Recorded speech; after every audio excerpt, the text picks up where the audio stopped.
I don't really know what label to put on this picture, or on what happened to me.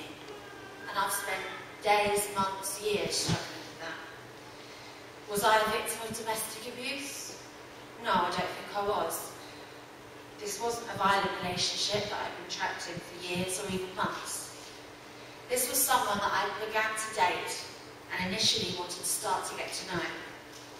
Someone who didn't get what they wanted from me, so they forced me. And they wanted to make sure that nobody else would ever want me.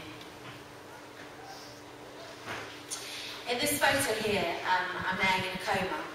I was in this induced coma for 12 days. And as you can see from the photos, I was faceless, blind, and unable to swallow from ingesting sulfuric acid. The skin on my face, neck, chest, arms, and parts of my hands had melted in places like wax down to the bone. My identity was literally burnt away by the acid. Now, I know this part of my talk is very dark, so just to inject a slight bit of humour into the talk. You know when your mum always tells you to wear your best underwear because you never know what might happen? The day I left the house, I didn't have any underwear on because I ran out the house and threw on a scruffy old tracksuit, so I'm sure the ambulance crew had a real good laugh about that. But what followed for me medically was a 3-month stay in hospital. And when I was discharged, I was coming back 3 or 4 times a week. So really, for the next 2 or 3 years, life was just a big medical journey. I had to have a pioneering procedure because of the depth of the burn.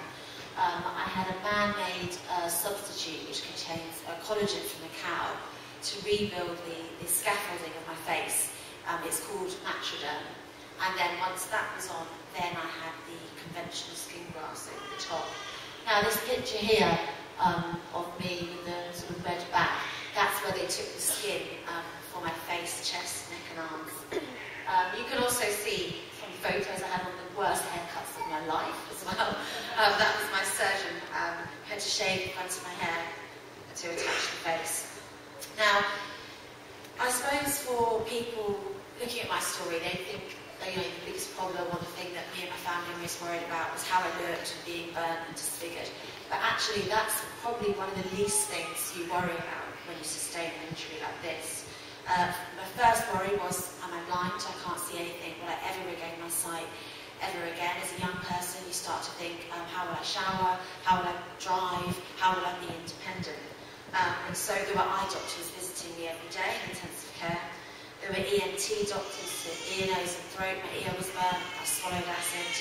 I actually couldn't speak at first. When I did, it was like Frank Butcher had jumped into my body. Again, there were gastrosurgeons where my esophagus had been scarred and burnt.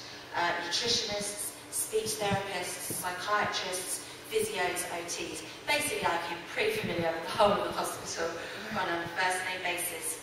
Alongside the medical journey, whilst I was still in hospital, there was another side because it hadn't been a house fire, it hadn't been a car accident, it had been an attack. There was the legal side of my attack, barristers, lawyers coming into the hospital.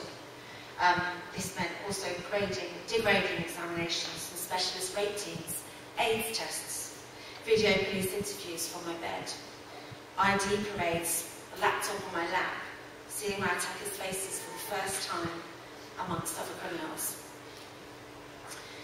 A life-changing experience can not only rock your world, but it can also destroy your self-esteem and your zest for life. As well as physically, mentally I was broken and I was at rock bottom. And at this time, if I'm honest, I seriously doubted my ability to recover from this. Now this picture actually was about a year on from my attack, and I was back home. I left London, I left my independence, I moved back to my family home down in Hampshire. Now the mask that you can see me wearing, that was kind of my new face for the next 2 years, was part of the physiotherapy that I had to undertake. And it was worn when I asked the person that made the mask, I said, well, how often do I have to wear it? I thought maybe I had to wear it at night for a couple of hours a day. They said, well, not all day, just 23 hours. 23 hours a day in 2 years, so an hour off to clean my face. And this is all part of compression to keep the scars soft and supple if you don't do this kind of physiotherapy, the scars will contract and tighten. So you can imagine if a scar contracted on your body, you would lose mobility. If a scar contracts on your face, your eyelids turn inside out. Imagine if you don't have eyelids, you're not going to be able to preserve your eyesight. If your mouth contracts, it opens, you can't breathe, swallow your own saliva. And if your neck contracts, your chin ends up down your face, compromising your airways. So you can see, for a 24-year-old, it wasn't really the best fashion accessory I've ever opted for, but it was a necessity and it became very much part of my life. But it was then, back into society, that actually reality kicked in. Because when you're in the burns unit, everybody's around people just living all the time, and you're with your family who give you unconditional love. So I didn't really feel that bad in the burns unit, and I also think that I was probably still in shock at that time. But being back in the real world, that's when the bad reactions started to happen. That's when the stares and the questioning began to come face to face to me. It's actually one of the worst things on the planet when you actually start to realise the extent of your injuries. I remember the day when I realised that my life was never going to be the same again. I began to battle with the injustice of what happened to me. I suppose when you don't see things coming, it can be a bitter pill to swallow, and the problems can seem so much bigger than we are. But in the end, people's reactions started to motivate me. Now, there were some difficult times. I mean, my mum will remember a lot of them. I mean, there was a time we were thrown out of a shop. I don't know why. We were in a pound shop, of all places, and we were asked to leave. We were followed around Debenhams by a woman who just wanted to look at me. Me and my sister were chased down the high street by teenagers, laughing, shouting at me. The best one, actually, was the burns unit was on the 5th floor, and the lift would take forever. But if the lift door opened and we were waiting to get in, everyone would get out, and we'd get the lift ourselves straight up. I suppose people thought I was contagious. Now I always have to share lifts with everyone else, now it's healing. But these reactions, these negative reactions, actually had a strange effect on me.